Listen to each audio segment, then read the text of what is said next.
Hi, everyone. I'd just like to welcome you to today's webinar. I'm really excited to have you here today. We are talking the future of selling and future-proofing your sales career. And we've got the awesome Tony Hughes on the line. I'll give you a run through on Tony shortly, but Tony was highly recommended to us by one of our previous guest speakers. Silverio actually used and read Tony's book, Combo Prospecting, referred it to his BDR in his team. The BDR started implementing those strategies and actually won the BDR or the sales team award during their SKO event. So of course we had to then get Tony onto one of our webinar sessions. Now I want to cover off a little bit of housekeeping. My name is Nicole Sterling. I will be your facilitator for today. We are recording the session and we will share that with you once we've done a quality assurance check, and that'll go out in the next couple of days. We do have a 60-minute agenda. We will have you out of here on time. We've got a few key high points there. I'm sure you saw some of those during the registration process. We are really talking about planning for the future of selling and taking advantage of some of those new technologies that are out there at the moment. Now, before I go on, I just want to tell you a little bit about Flexile, who we are and what we do. Flexile was designed from the ground up to make quoting faster, easier, and more accurate. And Flexile provides a single online place to manage all your products and pricing, and it integrates into all your other systems that need to know about products, such as your CRM, your OSS, BSS, and billing. And I'll let Matt go into a little more detail about Flexile later in the session. He'll give you a short demo if you have the time to stick around. Now, our speakers for today, we have two amazing guests on the line. So first up, Tony Hughes. Some of you may be aware, but if you're not, he's an international keynote speaker, best-selling author, professional selling educator, award-winning blogger, and the most read LinkedIn author globally on the topic of B2B sales leadership. I might just pop a couple of you on mute because I've got a little bit of background noise there. He has 35 years of sales and business leadership experience. Tony is an experienced CEO and company director, having served as a director of sales for public corporations and as the Asia Pacific managing director for a number of tier 1 global technology companies. And I am also excited to share that Tony has a new book that is coming out in the next couple of weeks. It's called Tech Powered Sales. And if you've got questions for us, well, we'd love to offer you up a copy of Tony's book at the end of the session. So you can obviously read that once it is released. And I'm sure Tony will touch on that a little bit more as we go on. And then our other speaker on the line, Matt, give us a little wave. So we get, there we go, beautiful. Matt Hollis is CEO of Flexile. He has more than 25 years of sales executive and management experience working with successful and fast-growing Australian technology companies, including Vocus and Pipe Networks. And so on that note, I am going to hand it over to Matt to kick off the session today. Thanks, Nicole, and welcome, Tony. So very excited to have Tony here today. So two of my biggest passions are sales and technology. So I feel like Tony sits right at the intersection of that. So that's, yeah, a little bit of a fanboy moment for me. So yeah, welcome, Tony. One thing I thought we'd do is kick off with a story. So, I think good salespeople are storytellers, so let's start with the story. You were recounting earlier about a health-related epiphany you had recently. I was just wondering if you could recount that story because I thought it was very, very poignant and a really good scene setter to kick us off. Yeah, thanks, Matt. I'm actually one of those really annoying lycra-coated speed impediments, that rides a bicycle on the roads. And I do a fair amount of cycling. And about 2.5 years ago, I was cycling more and more and losing a little bit of weight. But what I noticed was I was going actually slower, not faster, up a regular big climb that I do. So I decided to get checked out. I went and saw my GP, got a referral to a cardiologist. They then did a contrast dye CT scan of my heart. And those images were sent off to 2 specialist radiographers who decided to analyze the images and write up a report. I received the report in the mail. My cardiologist had it sent to him as well. But the report said I had the cardiological age of 84 and that I had up to a 70% blockage in a part of my heart and a couple of other 40 to 60% blockages. Cut a long story short, as soon as the cardiologist could fit me in to put a camera up my arm and actually have a look, it's a procedure called angioplasty to really do some more detailed analysis. The first time he could fit me in was when I was due to be overseas in Europe on the holiday of a lifetime for 7 weeks with my family. And I said, well, look, I'll come and see you after I get back from Europe. And how about we do it the last day of the calendar year? So if I need any recuperation time, it won't affect my own consulting business I run. So I'm on the theater desk in the hospital, not the desk, the table in the hospital. I'm lying down wide awake and I'm watching the big screen across from where he is. And I'm looking over at him, sort of look at the screen and drive the camera. And all of a sudden there's this very concerned, And long story short, he stents me afterwards in post-op. He says to me, that report wasn't actually very accurate. You were actually 99% blocked and a hair's breadth away from a major cardiological event. And I said, what, you mean death? And he said, well, yes. And he said, the only place it could have happened where you could have been saved is actually on the operating table. Not in the foyer of the hospital, but actually on the operating table. So the lesson for me was that, technology was great in identifying a problem, but the humans that were interpreting those images weren't at the level that they needed to be. Now, it's hard to read the images of the heart because the heart's always moving. But the truth is AI and algorithms, Siemens Healthcare is one of my clients. They do amazing imaging equipment, but they've now got AI bots that can diagnose those images and partner with humans. And the truth is, you in selling might feel that there's no way you could ever be replaced. I provide a relationship for people. I'm good at empathy. I manage all of this complexity. Well, the truth is, if you're a radiologist, there'll be a whole lot less of those people in the world. There's many, many professions in areas that are more complex than selling that are all in the process of going away. Yeah, absolutely, Tony. And the other thing that I thought we might touch on is you were talking a little bit earlier about doing, what it takes to be successful rather than just enough to feel, not to feel guilty. And I thought that was a really good example as well. And how do you think that sort of relates to salespeople, particularly in Australia? Yeah, because that was the decision I had to make. I'd always been doing enough to not feel guilty about my health, but the truth is I wasn't doing what's needed. And most sellers are in that situation. Right now, we live in the fourth industrial revolution. The great disruption of white-collar professions is already here, and most of us are asleep. What's happened in the last 18 months with COVID is it's been a catalyst event for driving change that was already in motion. And if you go into the boardrooms of all organizations, there's no apathy there. They're all thinking, how do we use what's going on in the economy with COVID? How do we use all this to emerge stronger than competition? And they all recognize that this is a once in a generation opportunity for them as leaders to drive a level of change they'd only ever previously imagined might be possible. But now unions, their workforce, the regulators, their customers, their banks, everyone accepts that things need to change. We need to change the way we engage, supplier and customer. I know, Matt, with what you do with Flexile, the whole thing of getting accurate, timely, good-looking quotes out of the door, like a lot of that can be automated. And the truth is, if all we do in life is help someone transact a commodity, we've already lost our job. It's just a matter of time before we get tapped. So we'll talk about how we future-proof our career a little later. Yeah, that's a great point. And I'm going to put you on the spot a little bit now, Tony. So we often talk about what a great sales culture they have in the US. How do you think Australia stacks up against that? How do you think our salespeople compare? Oh, man. Look, I don't want to offend anybody, and it's actually quite timely. After this webinar is being recorded right now, I've got a call for Australia and a couple of places up into Asia. And I'm on a call tonight at 10 p.m. to the same company in Europe and New York. I work with lots of organizations around the world, and I see the variations in teams. There's a lot of hustle in London and America. There's very little hustle in Australia. Australia has a very snoozy, lackadaisical sales culture. And I see a lot of people just doing enough to not feel guilty when it comes to building sales pipeline, for example. Most sellers don't have anywhere near the pipeline coverage they need to de-risk their role and de-risk hitting their number. And they only do enough to not feel guilty. They don't do what it really takes. So Australia's got a long way to go.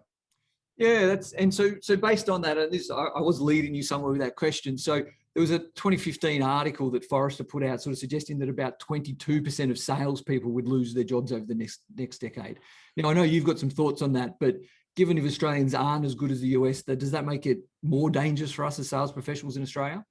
Yeah, that was an analyst called Andy Hoare back in 2015. Around the same time, Gartner predicted that by 2020, which we've already passed, so Gartner predicted that 85% of transactions between businesses, B2B transacting, 85% would be without any human intervention. Andy Hoare predicted back then that overall there'd be a 22% loss in B2B sales roles.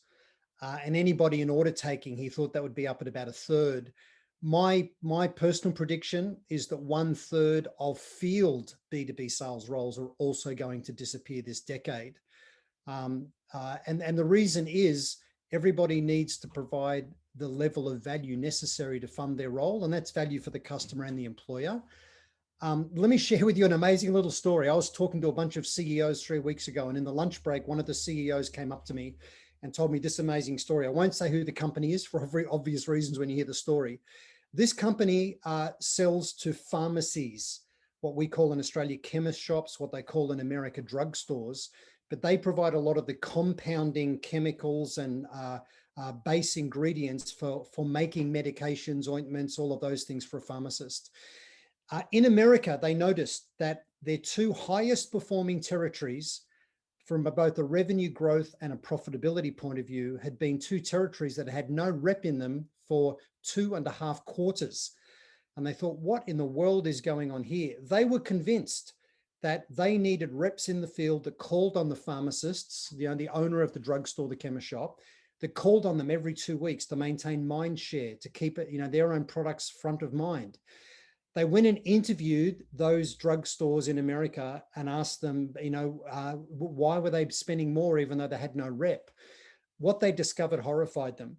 What they found was that the customer regarded the sales rep as an interruption of their day and someone that didn't really provide any value. They took them away from customers. And they challenged them and they said, well, look, surely they provide some level of value for you. And said, well, actually, yes, they helped me get a discount. And the company thought, what? The only value in the eyes of the buyer that our reps provide is they discount product. And of course, these customers kept transacting, but without the discounts, which was why the margins had improved so strongly. As an experiment, because this company didn't want to damage their core market in the USA, they picked Australia as a representative market of the US and Canada, and they only had 3 reps in Australia. They redeployed those reps, whatever that means. They redeployed the reps, and they went without reps in the field. They've had that model now for a year, and their business has never grown more strongly. And what they've done is they've invested in the inside function of those people that have support technical queries from pharmacists. So they trained them to have more empathy and commercial awareness, and invested in that area. Yeah, that's an amazing and I think quite scary story if you're in sales, that a company determines your only value is the ability to reduce their margin. I mean, that's absolutely terrifying. And you talk about this change, you talk about this acceleration through COVID, through 2020 into 2021. How far through the change do you think we are? I mean, are we still just at the start? Are we midway? Or are we toward the back end? Because I think it's not just, how many people might lose their jobs or what they might be replaced, but how far we've got to go in the change that sort of interests me. Oh, we've got mind-boggling levels of change to come. Right now, we're in the era of narrow AI. So that's AI that's good at individual task automation. So things like the Internet of Things, machine to machine, basic workflow automation. But AI is starting to be able to contextualize as well, which is the beginning of going to general AI. Just to give you some interesting milestones, if you think about, how far things have come. I don't know whether you know this, but it was 2.5 decades ago, quarter of a century ago, that IBM Deep Blue beat Garry Kasparov in chess. And that was really just a case of brute computing power with what-if analysis. About 10, 11 years ago, IBM Watson won Jeopardy. Now, Jeopardy is really bizarre, because if you think about Jeopardy, it's really about contextualized abstract language intelligence, right? It's really quite weird. But no Jeopardy master has got any chance of beating Watson. And when Watson won about 11 years ago, it was the size of a bedroom. It's now the size of 2 pizza boxes. About 4 years ago, AlphaGo beat Lee Sedol, the 18 times world champion of the game Go. Now, if you haven't heard of Go, it's the oldest board game in the world. It's 250 years old. There are more potential variations in a game of Go. Just in one game of Go, there are more potential variations than there are atoms in the universe. I can't even get my head around that, right? It's an amazingly complex game. Lee Sedol was 18 times world champion, and he got beat 4-1. And in game 3, there was a thing called move 37. It was where AlphaGo selected its own move, and there was only a 1 in 10,000 chance or probability that a human would have ever selected that move. It started teaching itself how to play the game. So that's an example of going from narrow AI to general AI. Now, whether we ever get to super AI, you know, what some people call the singularity, maybe as early as 2055 or maybe later this century, but you know, that's this scary concept of the singularity where AI becomes self-aware. And maybe to, you know, preserve humanity and save itself, it'll decide that we're actually a big problem, as we just consume the planet like a plague of locusts with all of the resources. But there's lots and lots of change to come. So just to circle back to this, if you look at legal, accounting, auditing, compliance, pathology, radiology, pharmacy, surgery, if you look at war, there'll be less soldiers, there'll be no more fighter pilots, even software coding. People say, become a coder, you'll be okay. Software can already, with GPT-3, can already write its own code. So for us to arrogantly think, hey, as a seller, I'm immune from all of this, is just crazy. Yeah, I think that's absolutely spot on, Tony. And yeah, if you're a salesperson and you're not worried, you're probably not thinking about it. I think that's pretty clear. But obviously, it's not going to impact every sales role equally. Do you have thoughts? You talked about field sales being impacted very heavily, 1/3. But what other, what sales sort of roles are going to be safer? What are more at risk? What are your thoughts there? Well, if we're helping someone transact a commodity, we're in huge trouble. So where we need to focus as humans is those things that make a big difference. So where there's complexity, the need to build a business case, where politics have to be navigated to build consensus for change inside an organization. And normally before you get to do all of that, there's some real human things like, storytelling and having a sense of humor, setting a vision, creating emotional connection.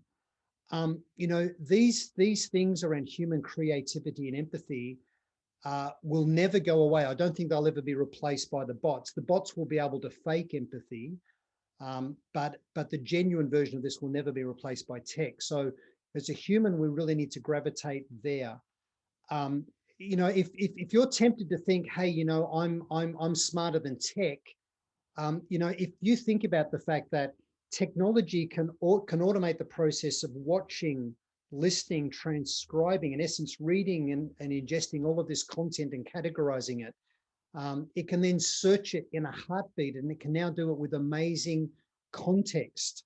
And you even think of when you run a Google search, if you Google search Star Wars, a lot of people don't know we live in a Google bubble where Google automatically contextualizes for us to feed what's called confirmation bias, or what it thinks we're looking for. So anything that helps us with music and books and shopping does all of this. But if you Google Star Wars, it knows whether you care about Kim Kardashian, having arguments with other movie stars, or whether you're looking at a missile defense system, or whether you love the Star Wars sci-fi movie genre. It just knows which one that is. And that's why we've got this big problem of empathy dying in the world.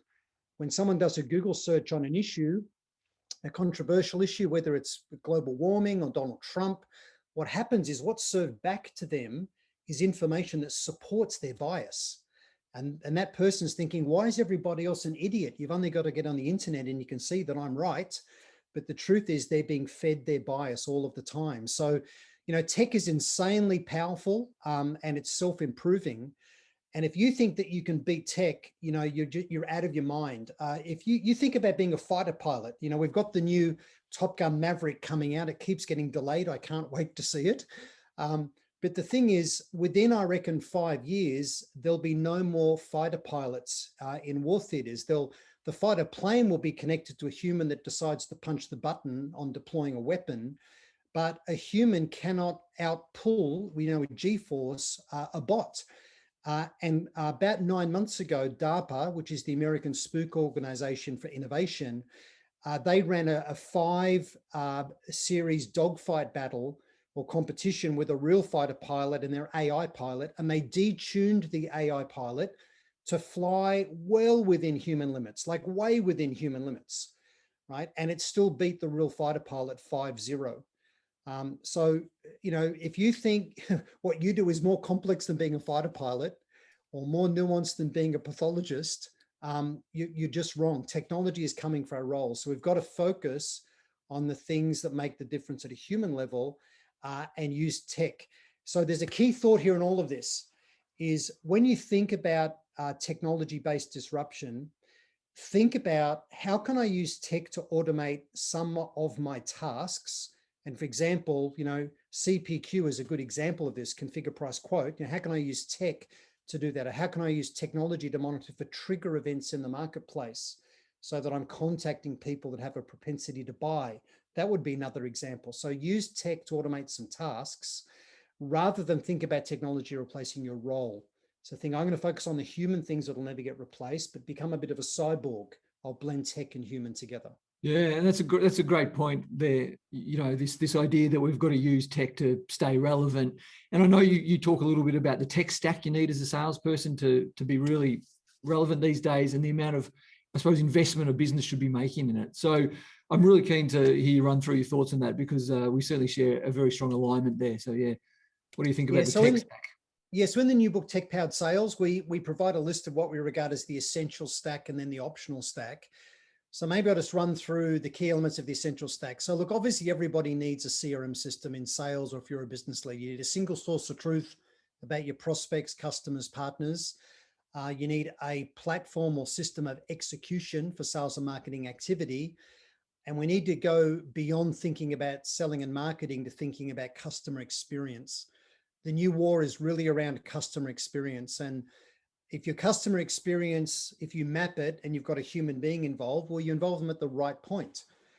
So for example, the last 2 new motor cars I've purchased, the first time I talked to a human being was when the sales rep rang me to get my credit card details. I ran the whole process online. And we know the car industry is one of those industries changing dramatically. So the thing is, you need a CRM, with marketing automation embedded, absolutely, to deliver customer experience, single source of truth. The next thing you need is what I call social or networked intelligence. So things like LinkedIn Sales Navigator is probably the strongest product in this regard. So you need that.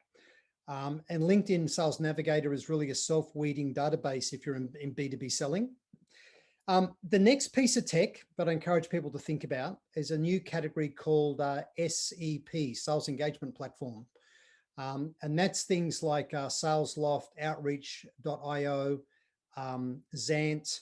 And what these products do is you can build your sequences with messages through different channels and design a cadence for automating outbound. Now, I would argue it's in its infancy. There's a lot of people seeking to do this, and it really misses because they don't nail their message. My previous book, Combo Prospecting, really, went into great depth with this. We need to create the right narrative, the right conversation narrative that's about that potential buyer and their opportunity to drive improved results in their role, rather than a message that's about us. So they're probably the 3 key big ones. And then you want data enrichment tools, monitor for trigger events. If you're doing a lot of phoning, those parallel assisted dialers are very strong. Just to let people know how crazy the technology is getting, about 3 years ago, Google announced the thing called Google Duplex. They did this on stage. There's an amazing video of this. And really interestingly, they blew people's minds with what I'm about to describe to you and then it's all gone quiet. It's all gone back underground. So they've obviously been taking it a whole nother level quietly in the background. But Google Duplex is a voice-driven AI. It's a conversation bot that speaks, and you can give it an Aussie accent, a Geordie accent, a New York accent, Californian accent, not accident, accent. But the thing is, it phoned businesses. So it phoned a restaurant to book a table. It phoned a hairdresser to book a client in for a haircut. And it dealt with amazing levels of complexity. And the person on the other end of the phone had no idea they were talking with the computer, none. And they'd programmed in ums and ahs and pauses. You just wouldn't know it was a computer. So it passed the Turing test on the phone. So they're probably the essential elements for a tech stack. And on average, a tech-based company is spending today about $1,000 US per seller per month on their tech. I think that's going to go to $2,000 a month and then to $5,000 a month as AI virtual sales assistants actually come to the fore. Yeah, amazing. And I think that's certainly something that many Australian businesses wouldn't be budgeting for today. How does that further impact salespeople? I mean, if you're looking at your sales budget, you're the sales director, and you need to allocate sort of this ever-increasing amount on software to stay relevant, to stay competent, how does that impact salespeople? Do you start, maybe putting a cross through a couple of salespeople to spend more on software? Could that happen as well? Absolutely, yes, without doubt. I think of my first job on end of the workforce many years ago was in banking. I was a bank teller. And I just remember you were going to a bank and just lines and lines and lines of cubicles, with tellers. And the truth now is if I never walk into a bank ever for the rest of my life, I'll be very happy. And I hardly ever do. I've got an awesome app on my mobile phone. I get a great user experience on my laptop, when I log in. I can phone a business banker they've allocated to me if I need to. I do that probably twice a year. But they give me an awesome experience. And it's an experience largely without people. For busy people, especially in business, the thing they treasure is their time. They're not looking for more professional visitors in their life from vendor land, from sales land. They're just not. So all entrepreneurs and leaders need to think about, how do I create an awesome end-to-end experience for my customers from the moment they start searching the internet? So for example, if you're a marketer watching this or an entrepreneur, the content you need to put up line should be in response to answering this question: what do my potential customers look for online before they would ever know to look for me or my brand? And as an example for this, the sport I do with my family is wakeboarding. And we bought a bigger boat, and that meant we needed a bigger car. So there was a trigger event that happened. If someone buys a bigger boat, that means they're going to need a bigger car. I Googled online. I didn't Google any of the brands of four-wheel drives. I Googled 3,500 kilo towing capacity. Almost nothing came back against that search term. And yet, if the marketers of those, there's only about 5 four-wheel drives will tow that kind of level. None of those four-wheel drive manufacturers had thought about that. They hadn't thought about, well, what starts the customers, the buyer's journey? How do we create content that starts to attract them and educate them? That's an awesome point. Yeah, really, really interesting. And you've already got me thinking about changing my content and putting some more things up on the internet to try and capture people before they realize that they need CPQ.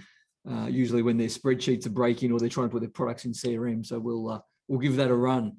Now, we've talked a lot about AI. We've talked a lot about the tech stack.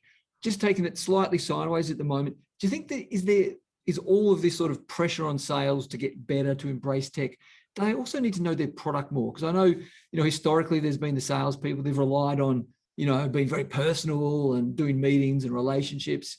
So, embracing tech's one thing, but do you think there's going to be an impetus just to understand your product in much more detail so you can add more value as well?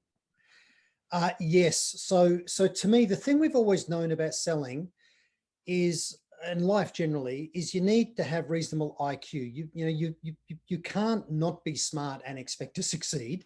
So you need IQ. You also need EQ. So you've got to be good at knowing yourself, your own strengths and weaknesses, and reading others and working well with them, navigating politics. So IQ and EQ are important. I'd layer on to that today the need for TQ. It's really important we also have technical quotient. We need to know how to use the tools. For most sellers, the tech stack that they've been given to work with, they treat like a gym membership. You know, in other words, someone's paying the fee every month, but they hardly ever go. You know, if I say to most sellers, you know, show me how you build a Boolean search in Google, you know, to try and do some research. Let's say for argument, someone wants to sell to the CFO in the retail industry. You know, that's their target buyer and industry vertical. I say, well, you've got no chance in building a customer-centric conversation narrative unless you understand the world of a CFO in retail. So, you know, how are they measured in their role? And they have no idea. So I say, okay, well, show me how you'd use Google to go and find out. And they're just hopeless. They're hopeless at it. If I say to them, well, let's jump into LinkedIn Sales Navigator. That's got a beautiful UI that makes Boolean searching super easy. Show me how you'd construct a saved search in LinkedIn Sales Navigator to monitor for trigger events that create relevance and context for you trying to create new sales pipeline. No idea how to do it. So sellers need to build their own technical quotient and learn how to use their tools, because if they do that well, it'll give them time back and it'll increase their efficiency. And then the other piece of all of this is that they then need to develop genuine insights, not basic statistical information or product knowledge masquerading as insights, but genuine insights about how the customer can build their business case, how they can de-risk the initiative, you know, to identify where all the risks are, how they can gather consensus in their team. Because for most of us today, the biggest competitive threat we're dealing with is apathy or do nothing. Often clients investigate but don't go ahead. So building insights and value in what we provide in that piece of the equation and leverage tech to automate those other tasks, that's where sellers need to be, because there'll be fewer sellers, but they'll be tech savvy and they'll be very consultative. Yeah, awesome. Yeah, really great answer, and agree entirely. And yeah, very motivating. Hopefully, all the sellers on the on this call are, you know, motivated to improve. So they've listened to you. They're a little bit scared. They're hopefully optimistic because they feel like they're one of the ones that could survive. Where do they go to learn more? How do they increase their TQ? Is there places they can go that you recommend where they can upskill? Yes. There's a really interesting online community called salesborgs.ai. It's a community run by my co-author of Tech Powered Sales, Justin Michael. That's a great practitioner community around the concept of revenue operations. So how do you use, for example, these SEP, sales engagement platforms, effectively? There's actually a sales TQ test that you can do for free on that website, salesborgs.ai. I know it's shameless self-promotion, but absolutely get the book Tech Powered Sales. We go into a lot of detail on exactly how you can protect your own sales career and go to the next level. But in essence, think about task automation. How can tech help you with task automation? And then how can you focus on those truly human things we talked about, with genuine insights, navigating politics, being creative, building the business case, all of these things that tech won't do. And the other thing is pick an industry vertical to work in where it's not a commodity. If what you sell is just a commodity, you know, because I'd argue every time I bought a car, you know, my buyer's journey started in my trusted network of people I know, you know, asking about their experience with particular brands and types of motor cars or vehicles. And then it was YouTube videos, and then it was user forums. You know, I didn't start at a dealer's showroom. You know, that's not where it started at all. So really think about avoiding something that's a commodity, because the way the car industry is going is they'll have places where you can go look at their cars, but the buying will be done online and the delivery will be to your house. You know, is how that's going to work. So I wouldn't, you know, try and select a career as a car salesperson. I think that's going away. My daughter just changed careers at university. She's studying now to be a chiropractor. And I said to her, that's a great move. You know, chiropractic is not going to get automated away by the bots. So really, really think long and hard about that and choose your industry and employer carefully. Yeah, Yeah, again, great wisdom, and thank you for your for joining us today. I think we might open up for some Q&A now. Hopefully, Great. some of the people watching have you've provoked some thoughts. They've got some questions they want to throw through. Now, if you are listening, you wanted to ask a question, throw it in the chat. We will read it out for Tony. So we'll give people a moment to throw a couple of questions in there if anyone's got any. Awesome. So there's nothing in there just yet, but as a reminder to encourage everyone, if you do ask us a question today or ask Tony a question today, we do have a copy of Tech Powered Sales that we'll be sending your way as soon as the book is released. So that might encourage some of you to pop in a little question, hopefully. Hey, man, I've actually got a question for you. One of the things I believe is that a third of B2B field sales roles are disappearing. What roles do you see disappearing in the inside sales area? Yeah, absolutely. So we see, like inside sales as generally growing, but certainly some of those technical sales specialists. We see a lot of businesses, particularly when we go to install CPQ, where there's, they've thrown people at a problem, and that works for a short period. So they've got technical people helping sell, helping accuracy, helping make sure that there's no errors made. But that's all, that's very easy to automate. CPQ does that. So, if you're in a role and you're a tech specialist, but you're not particularly technical, or you're just working on, let's say, that 80% of run rate business, you're easily replaceable through a system like CPQ and a bunch of other automations. So that's where we see a lot of disruption right now. I agree with you about field sales. I'm really interested to sort of see, how well we can get, digital marketing, driving people to our website, maybe a sales bot in our website combined with CPQ. So we've got that intelligence around quoting. And like you said, people don't really want to talk to people. They want their time back. I know I'm often researching things at 10 o'clock at night, and I probably want to buy it at 10 o'clock at night if I could. So I think that's going to impact salespeople further, whether that's external or inside. I'm not really sure yet. But yeah, it's a great question, and I think you should be concerned. Now, we do have a question here. We've got a question from Blaine. Thank you, Blaine. How do you think SaaS/digital products and salespeople will be impacted with these technological changes? Yeah, so that's really my work history. I've been in the tech and software industry for decades.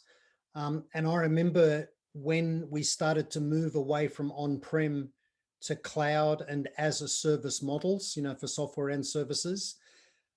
It really heralded some seismic shifts in the way the industry operated, and it's been very problematic for many vendors. So the first thing is, when we go to software as a service, it's basically a risk sharing, value sharing model between vendor and customer. Because the old model was there'd be a sales process, buying process happen, and then the customer, placed this big enterprise license order. And 70% of the time when you went back there 5 years later, most of the software was still undeployed, right? So the customer didn't get the value.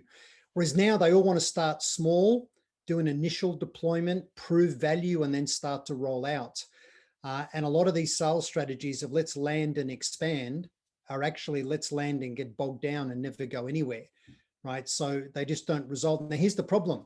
In the software industry, the way the models were geared commercially was the sales reps got paid an absolute fortune. I remember in one software company I ran, I paid one of my sales reps a $500,000 commission check on one deal, $500,000 on one deal. And this was well over a decade ago.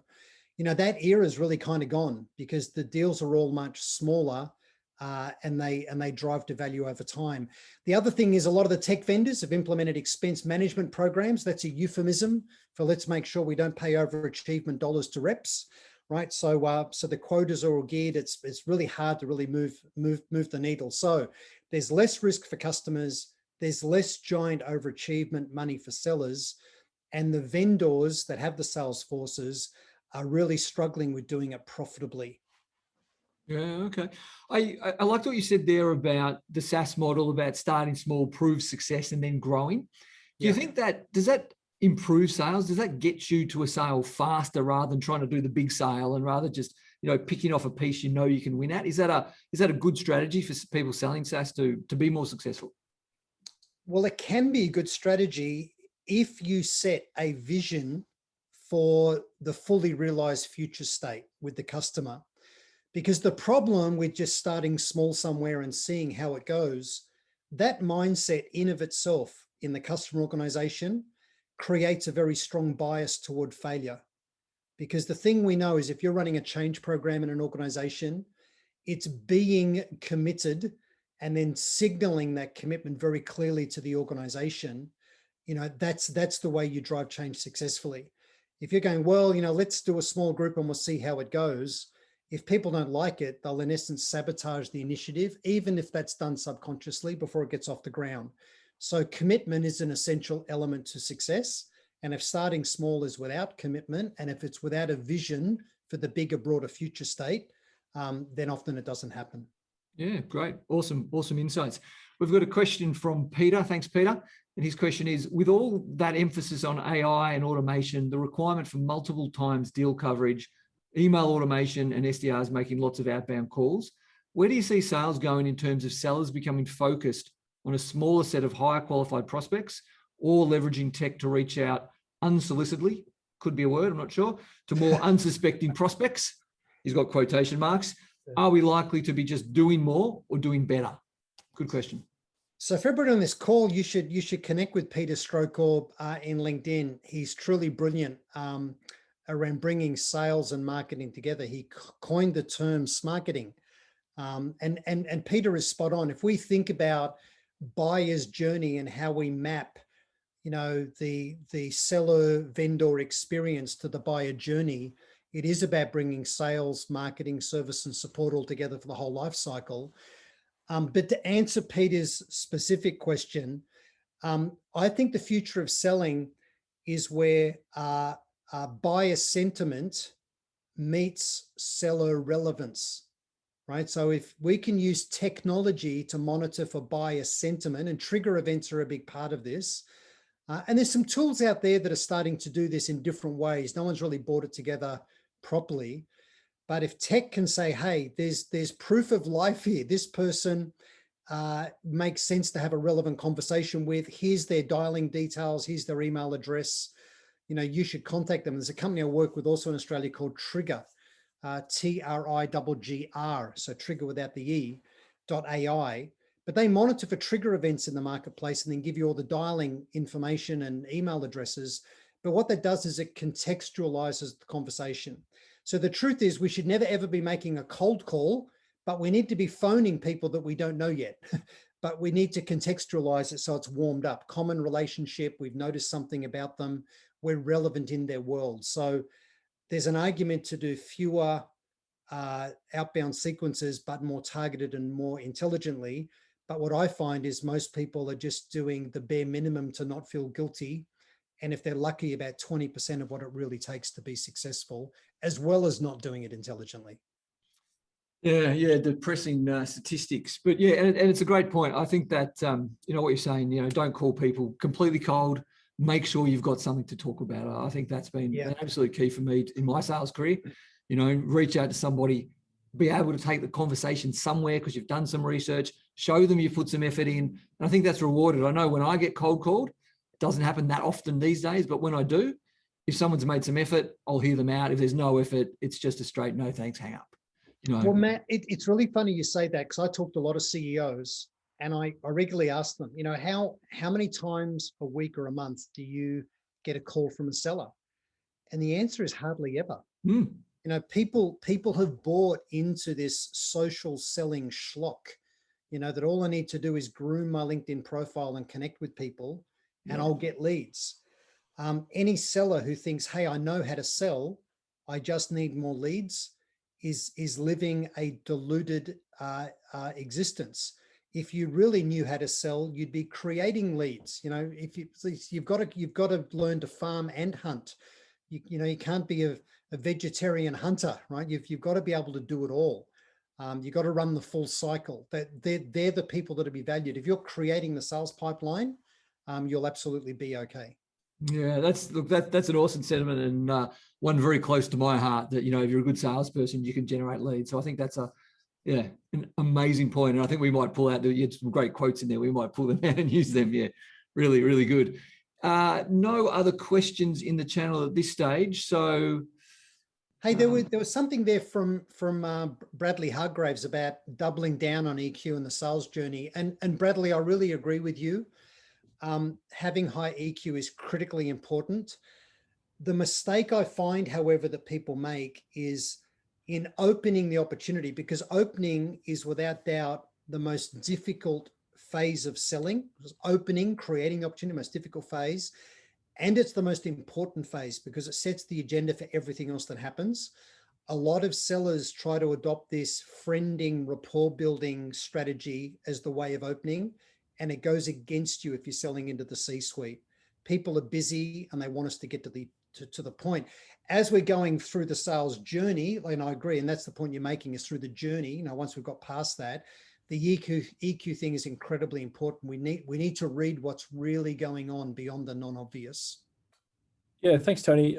I guess mistake there. I was trying to sort of enter the question after providing some context, but really I wanted to just touch on what your thoughts were around, yeah, just those, I guess the core questions, or the key questions that would sort of take them through that journey, meaningfully, like, sort of, yeah. The value add is obviously the emotional intelligence that you can provide in the conversation. So really just wanted to unpack your thoughts, but you've probably answered it just there anyway. So thank you. Yeah, well, actually, Bradley, for you and the audience, let me give you 3 questions that people have shared with me have transformed their sales career and their sales results. So here's the 3 questions I really encourage people to ask. As soon as you possibly can, say, hey, do you mind if I ask, what's going on, or what's happened inside the organization that's caused you to want to look at this? Now, many sellers go, yep, I get it. I'll say, hey, what's happening in the organization that's caused you to think that Flexile would be the best solution for you, right? And I go, no, that is not the question. That's a manipulative salesperson's question. Just, hey, what's happened that's causing you to want to look at this? So we're trying to get to the root cause, the trigger event. What's going on? Is there a serious problem? Because if there's not a serious problem, if it's just a minor irritant, they're never going to spend serious money. They'll just do an investigation or die. Next question number 2, is if you were to implement something in this area, what would it need to deliver in terms of improved results, both for the organization and for you in your role? And now you're really starting to get to business case, and you're uncovering whether this individual person is someone of real power or influence, or whether they're just someone that's been tasked with doing some research. And then the 3rd question I ask as this unfolds is, hey, where do you see the risks? Where do you see the risks in getting this deployed inside the organization successfully? Not where do you see the risks in picking the right vendor? Again, that's a salesperson's question, but hey, where do you see the risks in getting this deployed successfully? And what all the research has shown over the decades is that the seller, that is the one that provides the education and insights, the one that helps them identify their risks, build their business case, gather consensus, expand their horizons with what this could do, they're the one that becomes the emotional favorite. And to go back to Peter Strokorb's comment a little earlier, that should also be the goal of marketing. If we can attract and engage people based on educating and providing insights. So, for example, in the Flexile world, if there was content out there, maybe you've already got this, Matt, but if there's content out there that talks about how the speed of providing a proposal impacts the win rate, the faster you can respond with an accurate, timely, easy to understand quote, like what impact does that have on winning? Well, that people think, wow, we need to find a way to turn around the request for quotation much faster. We need to do it in a way where the complexity in our own quoting system is hidden, and what they get presented with is a level of elegant simplicity. I think it was Einstein that said the ultimate in sophistication is simplification. We need to do that. And they're going, oh, and now they know why they need Flexile. They're thinking, you know what? If we can improve turnaround time and make the experience simpler and better and easier for people, if that'll up our win rates by 15%, look at how this monetizes. Now the focus is on, well, how do we get this done in the lowest risk way, rather than we need to pick the cheapest vendor. Because often customers are their own worst enemy, under investing in a change initiative. And it's the very reason it fails. Yeah, absolutely. Absolutely. I feel like, every salesperson on this call is going to walk away with lots of thoughts of how to improve. So that's really great.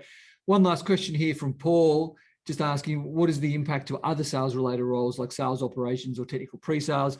We touched earlier that technical pre-sales is getting impacted by things like CPQ. You've got to be right at that top end to stay relevant. But what do you think about sales operations? How does that get impacted by all this? Well, sales ops is a big growth area because there's a Cambrian explosion of sales tech out in the world, and a lot of it's implemented in a very disconnected, ineffective manner.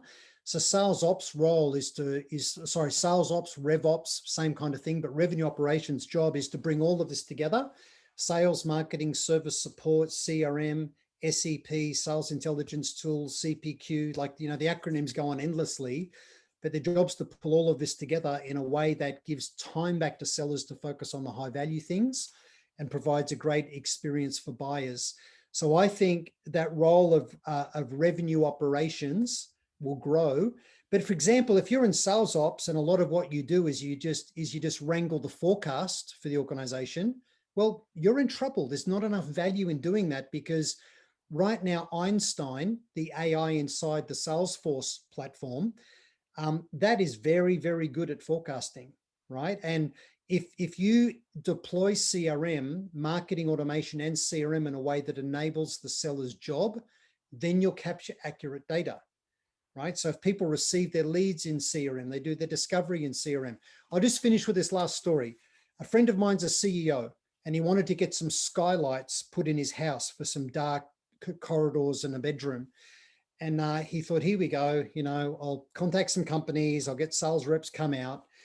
The second company that came out, the guy came out in an installer's van, and he had like installer's clothes on, not like a seller, right? The other two companies that came out, reps turned up in motor cars. This guy turned up in a van, and he turned up and he had a look. And my friend Luke said, well, I want, this sort of skylight here. And he said, well, you could certainly do that. I think you get a better result with this type. And he showed him, and I went through the whole thing, and he's there with an iPad, and Luke says, hey, look, I really like that. Can you get me a quote? And the guy pressed the button on the iPad and said, it's in your inbox. I said, oh, how much is it? He said, well, it's this price.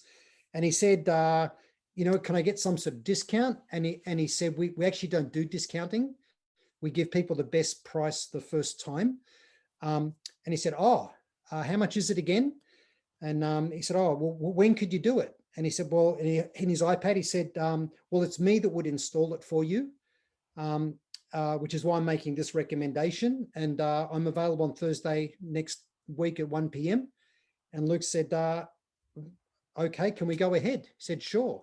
And he said, have you got your credit card details? Like, this installer did all of the selling, took the order, did the booking, gave Luke this amazing experience. And Luke wanted to talk to someone that installs this and has some insights about where should you put it? What about the risk of leaking? Because what the guy said is, look, you could put it there, but you've got a higher risk of it leaking over time because it's too close to the valley. What I would recommend is this, and this skylight would give you a better job in getting light over into that area. But that's an example of replace a seller with someone who's technically strong, like a pre-sales and installer person, and just equip them to be commercially aware and to help the person make the transaction. And that's an example of sellers disappearing and being replaced by someone that's doing full cycle. So if you're in an inside sales, pre-sales, sales ops role, again, just think, how can I use tech to automate things, and I'll go provide the insights. Maybe I become the one that's training all the sales reps on using the tools, on configuring the systems to enable the processes really well, because then you'll become highly valued. Yeah, great story. And I love any story that talks about being more successful by being able to quote straight away. Big believers in that with our CPQ platform. And I think you've nailed it. It's that ability to be right in front of the customer, whether you're in their, in their premises with an iPad, whether you're on a Zoom call, but to be able to quote meaningfully, straight away and accurately. And it sounds to me like in that story, the deal was won before the other companies had even quoted. Well, it's funny you say that, because Luke had seen one rep previous, the typical rep in a company car, Yep. that went away and still hadn't sent the quote 2 days later, still waiting. Yep. And Luke cancelled the third rep that was due to turn up the following day. He just cancelled it. He said, look, Yep. I'm sorry, I've gone ahead with this company. And we know that time matters. If someone is interested in solving a problem, buying something, time is critical. Yeah, awesome. Awesome. Well, no more questions, Tony. It's been an absolute pleasure having you. I've certainly enjoyed it. Like I said, it's right at my intersection of tech and sales, and we got to talk about AI, which is my co-founder Jared knows it's one of my favorite things to talk about. So very exciting. Yeah, thanks very much, Nicole. Did you have a quick wrap up?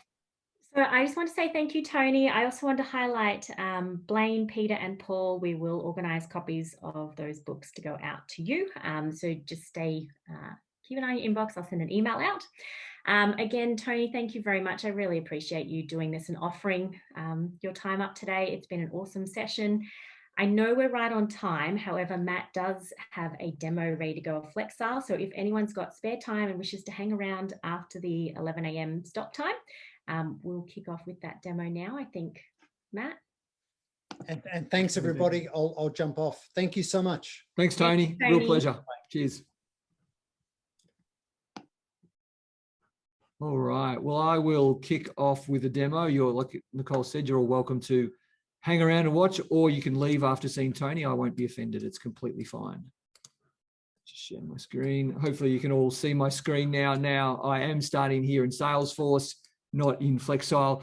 Key reason for me is CPQ and CRM absolutely side by side, hand in hand. They work together. Most businesses today have CRM. It's typically when they go to put their products in CRM, they start to encounter problems.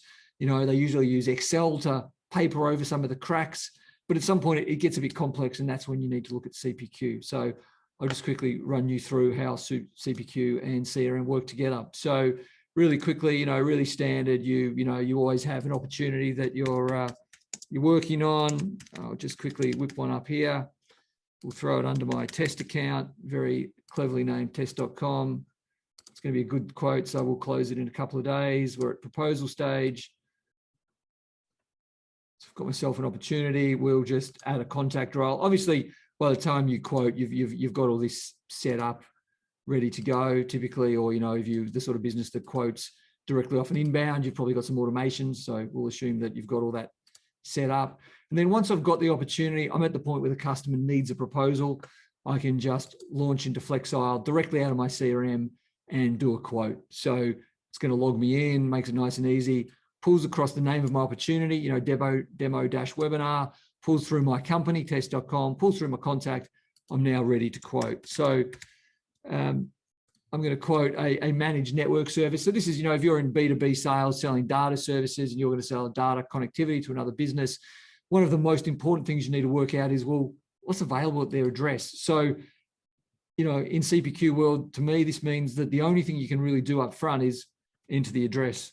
So I'll just put the address of where I am right now in my office. And once I've put that address in and it's worked out what's available, it's now asking me other questions. And so you can imagine for a salesperson, it's just so much easier. Don't give salespeople questions to answer that they're not ready for, or that could create a misconfiguration. Just follow the bouncing ball, one question at a time. So I'll pick a Telstra service. Everyone's familiar with Telstra Australia. They might want 100 meg. Let's say there's 10 people in the office. That's probably a good speed for this day and age. And then I can pick a device to put on the end of it. And this has typically been the domain of pre-sales. So, there's just enough complexity to regularly get it wrong. In our system, you can only pick the right one. So you can see here, there's 7 options. But say the customer says, well, hang on, how much is 200 meg? We'll crank that up. And now it's reduced my list down of potential devices to put on the end, because it's only showing me the ones that can work.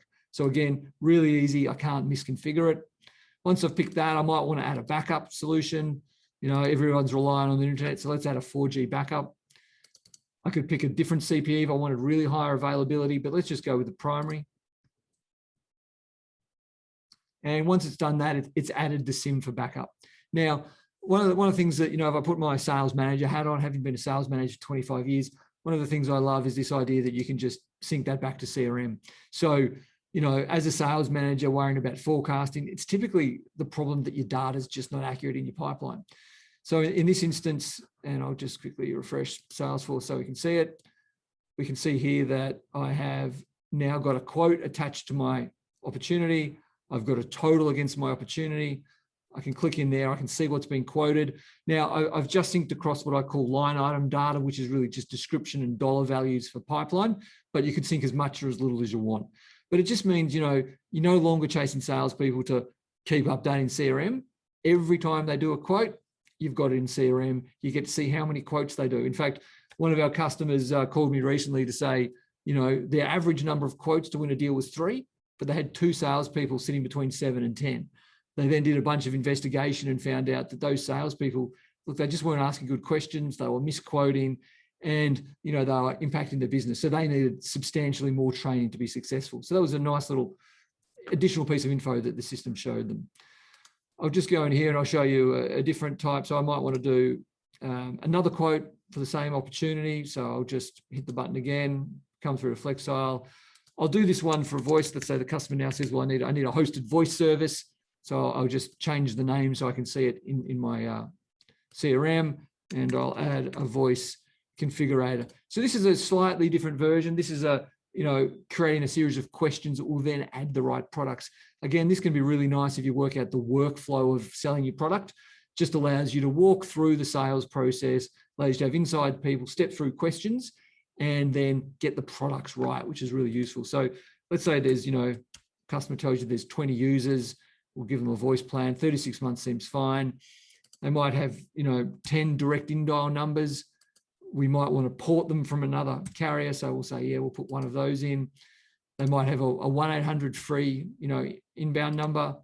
And then they need some handsets, right? So you can see here, we've just got standard video conference. So really simple. So let's say they want 10 standard handsets. They want 5 video handsets for the management team. They've got 1 conference area. So we'll give them a conference phone and maybe some headsets for the people that didn't get handsets. So we'll put in 5 headsets there. Now, installation and training, typically these are calculations, so that most of our customers who use a similar system, it's 15 minutes per user, it's 20 minutes per handset, it's, some calculation maybe plus a call out fee. But in this instance, I'll just put in 4 hours for installation, let's say 2 hours of training, there's not too many users. And once I've gone through that, I can just create products. Oh, sorry. So you can see there, it's now added all the products there that I've selected. So I don't have to go through and work out what's the video handset, what's the this, what's the that. The system does it for me. The customer might say, well, actually, we've got some old handsets. We're not sure if we'll need them. Let's make them optional so they can decide. We'll make them all optional here. We'll give them some choice. And then we can, view the quote. Now, this is a very simple HTML template. But very popular. It's a nice, very straightforward, very clear quote format. You can see exactly what's been on there. You can tick or untick ones which affect the price. Comes with basic e-sign, or you can print it out. And if you do print it, it'll create a signing block so that you can put it into your own e-sign, whether that's DocuSign or PandaDocs, or you can even print it out and use wet ink. Of course, I can still sync that back to Salesforce. If I jump back to my CRM and refresh, I'll see that I've got an updated amount there on the opportunity. It's automatically synced the most recent opportunity for me there. It's updated it. If I click into that, I can see, again, all the products. So I've given more detail here. I've broken everything out. So like I said, that's optional. You can push as much or as little data as possible. And then obviously there's a bunch of different integrations. So if your customer's in the quote and they might say, well, I don't need the conference phone, I don't need the video headsets, but we'll keep the others, and then put my details in.